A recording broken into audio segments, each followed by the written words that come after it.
I, nearly adult male, went to therapy when I was a tween. My dad sat me down before sending me and told me he was worried about me and our family, that I didn't seem to be taking him remarrying and having half-siblings well, and that he was worried I would end up isolating myself in the future, and hurt my half-siblings when they realised I clearly favoured my full-blood siblings over them.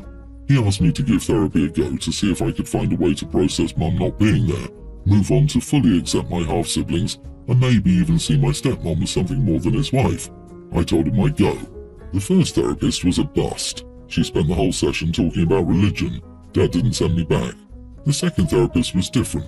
He saw that therapy wasn't something I was totally comfortable with, and he set me up with a therapy diary. He told me to call it my therapy notebook, my therapy scrapbook, or whatever made it feel the most comfortable for me. But he told me I could write stuff I couldn't express out loud. He also told me I could write something to discuss in future sessions. In early sessions, I wrote a lot about missing my mom and the family we should have, and how things would never be the same. Then, after a while, I also wrote down how I felt. Things like my half-siblings could never mean as much to me as my full siblings because my full siblings and I share our parents, and there was this more natural bond. I wrote how I didn't think I would ever love my half-siblings, but I still thought they were part of my family and I hoped they'd have good lives. There were some notes in it about how something happened and I miss Mom, and I wish my dad's wife and half-siblings could go so we could get Mom back. That was written 3 or 4 times. There was also a page where I talked about how I wanted a tattoo of the family I wanted us to be, and how that wouldn't include my dad's wife or my half-siblings. I did 3 years of therapy, then ended it and threw the diary out. But Dad fished it out of the trash bin and decided to keep it. Then he read it. Then showed his wife. Then they left it where the kids found it and read it. Now everything has gone crazy.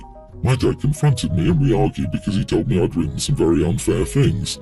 I told him therapy can't always change how you feel, just how you act. He said he didn't send me to therapy to act the part. I told him he was getting off the point and should never have read the diary, shared it, etc. He said that he was my father and he had a right to read it. I told him that the diary wasn't his business and should never have been family reading. He told me that was a poor point to make when I wrote that my half-siblings were unlovable or simply having the wrong mother. We're not talking now, but he made it clear I was wrong here. Am I the idiot for telling my dad my therapy journal was never meant to be family reading? Not the idiot. The most toxic things parents do in these situations is share the journal with the kids. It really does nothing good for the family dynamic, especially when the parent so desperately craves to share it with the kids. It would have still been disrespectful for him to read it, as he seems to forget they were private thoughts. But for him to let the whole family read it is something else entirely. This is a violation of trust, and you are in no way wrong for writing down how you felt. Your dad is a major idiot. If you were to blame for anything, it was for not destroying the book totally. However, your father should still have respected your privacy. Just adding here, I don't think the kids finding the diary was unintentional. They, Dad and Stepmom, must have put it so the kids will see and read it. Forcing OP into therapy with specific behavioural goals that he laid out from the beginning. I don't know how actively malicious the dad is, but I'm getting major controlling and manipulative vibes from how OP describes his actions. What a sleaze. OP, your father sent you to therapy to fix you, so you'd be and act the way he wanted. Exactly. Oh my god, what the heck. So very sorry you're dealing with this. Now your dad has turned your whole family against you for normal tween blended family feelings. Your dad is the one that needs therapy. Who the heck does this to their child? Everyone else's feelings are more important than yours. Who in their right mind would let everyone else read that? Holy cow, what a violation of trust. I can't even imagine. Can you move in with a grandparent or something? This is insane. I, nearly adult male, live with my family in a 3-bedroom house. My parents have the master bedroom, my brother, 23, used to have the second largest room, and me, being the youngest, had the small bedroom for most of my life. When my brother got married, he and his wife got their own place. They were renting and are now building their own house, but that won't be ready till next year, so to save up for the construction, they temporarily moved back in. The thing is, I moved my things to the larger room that used to be his once he left home. There's more space for my stuff and I'm settled there. Now that he's back, he asked me to return to my old room. I said I wouldn't. He says I should understand they are 2 people and I'm only 1, so they need the extra space more than I do, and also that he had that room for years. I said tough luck. He even tried to get our parents involved since it's their house, but my father said he wouldn't get in the middle of this and that we should work things out between ourselves. My brother did get to my mother, however. She didn't ask me to vacate the room, but said I should be more understanding of my brother. My sister-in-law is also angry at me. She didn't say anything, but I can tell from how she acts. So, am I the idiot? Not the idiot. He moved out. He's not entitled to anything. He's getting a favour provided to him while his home is being built. He should just stay in the smaller room and be thankful. You live in this room, and they need it for only several months. They can live in small rooms since it's just temporary shelter. This cheeky beggar. He's not in a position to ask for such a concession when a massive concession has already been made for them. Stick to your guns, OP. If your mom pressures you, ask why she doesn't give up her room. The temporary element of it is really a key here. As a kid, I, the youngest, finally inherited the better bedroom after my last sibling moved out. I was thrilled. A few months later, I was gone for a weekend, and we happened to have a foreign exchange student moving in. Unbeknownst to me, my mom moved all my stuff out of my room back to my old one, so the exchange student could have mine. I was an angry 13-year-old for all the months students lived with us. Mostly I was upset because my mom didn't just ask me to do it before I left to go out of town. The room change was annoying, but worse was the feeling of my privacy being invaded since she went through all my stuff to move it. Hopi, just be careful not to engage when your brother or sister-in-law tries to get under your skin about it. I disagree. You are the idiot. You're being very short-sighted about how you will negatively impact your relationship 1, 2, or even 10 years from now. You basically indicated that your old room is barely big enough for you, and you expect it to be big enough for 2 dressers, a bed large enough for 2 adults to sleep in, and closet space for 2 people. Clearly your old room isn't a valid option for your brother and his wife. There are consequences to what you're doing. Being nice leaves an impression. Being crappy leaves a much bigger impression that people rarely forget.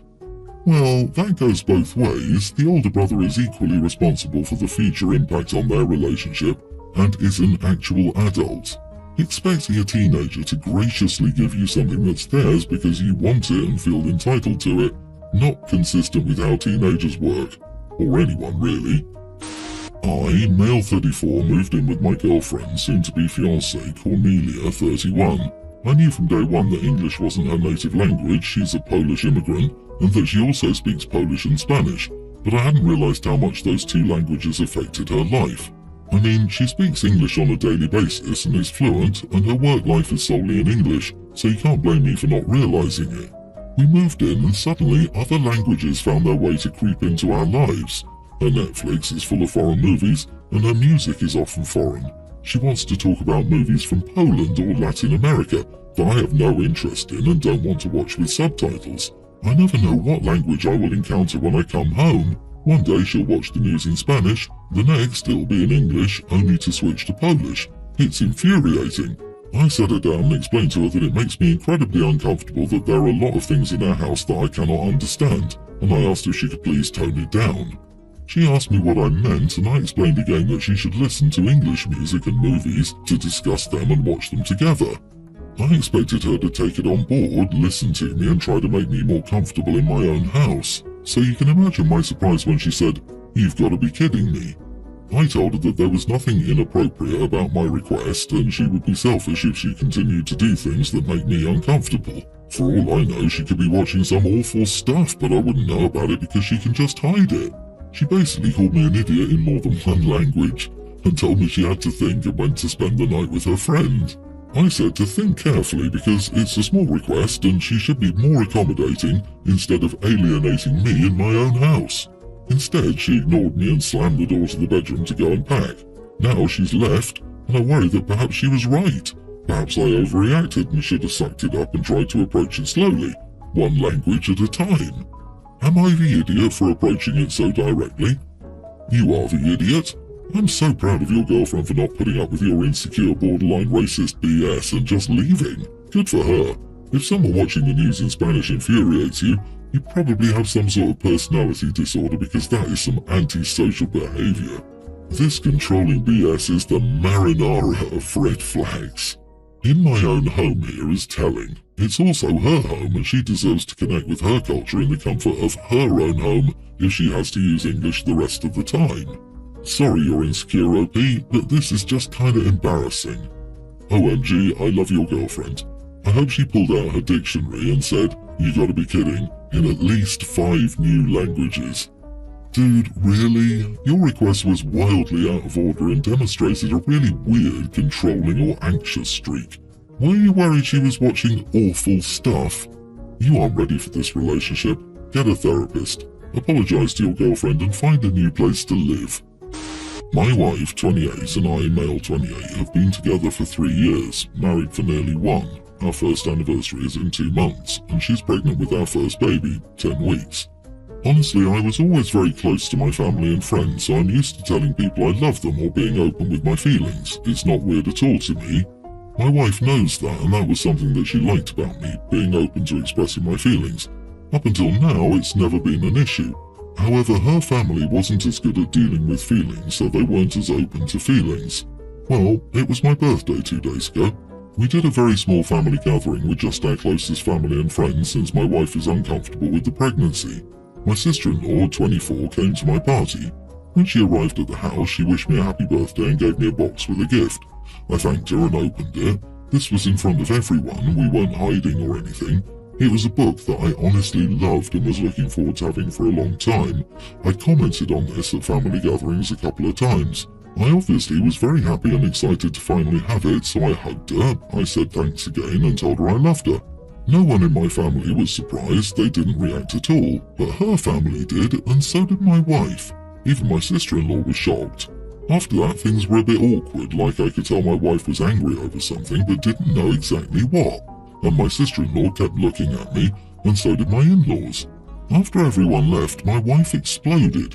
She calls me an idiot for embarrassing her this way in front of everyone. I was like, what? Because I honestly thought nothing of it. She told me it was because I told sister-in-law I love her and she's very embarrassed because of that. I told her she knew I was open with my feelings and I was also very happy with the gift. Still, she reminded me of something we'd discussed some time ago regarding her sister and told me I shouldn't have said that to her because of that. We argued and she cried because she was hurt and embarrassed. I told her okay and I apologized, but she was still angry. Was I really such an idiot because of this? Info. She reminded me of something we'd discussed some time ago regarding her sister and told me because of that, I shouldn't have said that to her. What's in the box? I mean, what did you discuss? This seems extremely key to any decision here. Could you elaborate more? I didn't know this was going to be such an important detail. My wife thinks sister-in-law has a crush on me, but I don't believe that's true. I don't believe it's true because all she's heard about is a rumor her cousin told her about.